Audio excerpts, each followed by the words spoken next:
Présentons ici le nouveau MX5, quatrième génération, puisque c'est une voiture qui a vu le jour en 1989, il y a 25 ans, on fête les 25 ans cette année.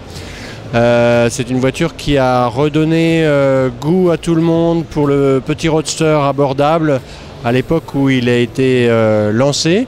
Parce qu'en fait, il y avait des voitures comme ça, anglaises notamment, MGB, Triumph Spitfire, mais où les gens ne retrouvaient pas toujours la fiabilité attendue. Et donc Mazda, sous l'impulsion d'un journaliste américain du nom de Bob Hall, a conçu cette voiture et elle a tout de suite connu le succès à travers le monde. Aujourd'hui, 940 000 véhicules plus tard, on présente cette nouvelle génération qui reprend globalement l'identité et le design de l'époque, mais modernisé, plus musculeux, avec ce qu'on appelle le design Kodo chez Mazda, c'est-à-dire l'âme du mouvement, afin de donner cette impression de dynamisme même à l'arrêt.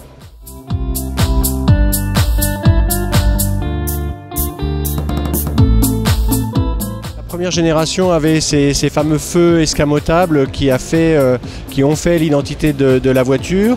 On l'appelle la génération NA en interne, puis il y a eu la NB, NC, et aujourd'hui c'est donc la ND, mais disons la quatrième génération du MX5.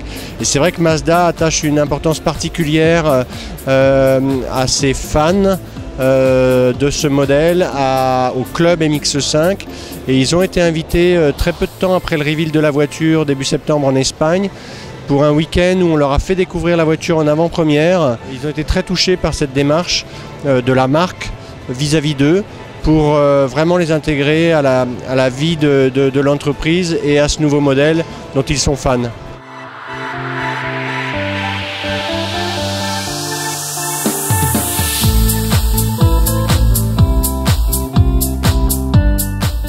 Le MX5 va adopter les technologies SkyActiv, qui sont des technologies qu'on a depuis 3 ans chez Mazda, qui visent à un meilleur rendement moteur et un allègement de la voiture. Cette voiture bénéficie d'un poids de 100 kg inférieur à la génération précédente, ce qui fait qu'on va privilégier à nouveau l'agrément de conduite.